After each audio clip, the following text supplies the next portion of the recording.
જેમાં આગામી 72 કલાકમાં ભારેથી અતિ ભારે વરસાદની આગાહી છે। એ સંદર્ભે આજે રાજ્ય કક્ષાએથી માનનીય મુખ્યમંત્રીશ્રી અને વરિષ્ઠ સચિવોની વિડીયો કોન્ફરન્સ અમારી સાથે થઈ છે। અમને સતર્ક રહેવા માટે વિસ્તૃત સૂચનાઓ આપવામાં આવેલી છે। આ વીસી પત્યા પછી તરત જ અમે લોકોએ જિલ્લાના તમામ અધિકારી, પ્રાંત ઓફિસરો, મામલતદાર, કાર્યપાલક ઇજનેર, ટીડીઓ અને ચીફ ઓફિસરોની સાથે હું ડીડીઓ સાહેબ અને રિજનલ કમિશનર ઓફ મ્યુનિસિપાલિટીઝ અમે લોકો એક વિડીયો કોન્ફરન્સ કરી અને એમની પૂર્વ તૈયારીની જાયજો લીધેલો છે।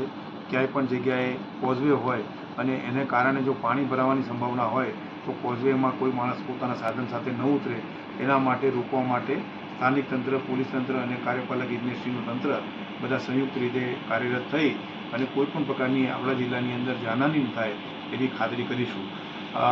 ગઈકાલે મોડી રાત્રે આપણને એનડીઆરએફની ટીમ મળી ગયેલી છે, જે હાલ ભાવનગર ખાતે મુકામમાં છે। હવે એ ટીમને અમે લોકો એરિયા ફેમિલિયરાઇઝેશન માટે મોકલવાના છીએ, જેથી કરીને આગામી દિવસોમાં કોઈપણ જગ્યાએ એમને જવું પડે તો એ જગ્યાએ એમને ભૌગોલિક પરિસ્થિતિથી વાકેફ હોય અને એ ઇફેક્ટિવ કામગીરી કરી શકે। આ ઉપરાંત જિલ્લાની અંદર જુદા જુદા ગામોમાં જેમની ડિલિવરીની તારીખો નજીક છે એવા બહેનોની યાદી અલગથી તારવવામાં આવી છે। અમે અત્યારે અમારા સ્થાનિક તંત્રોને આપેલી છે, જેથી કરીને જો આવા બહેનોને પ્રસૂતિ માટે તાત્કાલિક ખસેડવાના આવે તો એડવાન્સમાં અમે લોકો જો એ લોઅર લાઇંગ એરિયામાં હોય તો એમને અમે એવી જગ્યાએ લઈ જઈ શકીએ કે જેથી કરીને અમે એમને શિફ્ટ કરીને હોસ્પિટલમાં એમને ઇન્સ્ટિટ્યુશનલ ડિલિવરી કરાવી શકાય। પાણી પુરવઠા બોર્ડ, પીજીવીસીએલ અને બધા તંત્રોને સતર્ક રહેવા માટે સૂચના આપેલી છે, જેથી કરીને પાણીજન્ય રોગો, વીજળીની આપૂર્તિ બંધ ન થાય એ પ્રકારની કાર્યવાહી કરવા માટે સૂચના આપેલી છે। અમારા ફિલ્ડ ઓફિસરોને લો લાઇંગ એરિયાની સ્થળ મુલાકાત લેવા માટેની સૂચના આપી છે અને આજે અમારી ટીમો ફિલ્ડમાં મુલાકાત લેવા માટે રવાના થનાર છે।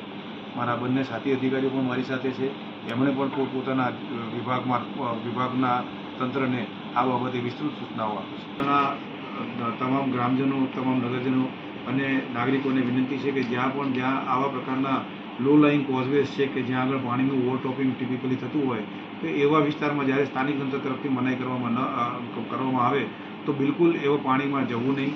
ગઈકાલે મોરબી જિલ્લામાં આવા એક બનાવમાં ના પાડવા છતાં પણ વાહન લઈને લોકો પાણીમાં ગયા, એને કારણે અનફોર્ચ્યુનેટલી જાનહાનિ થયેલી છે।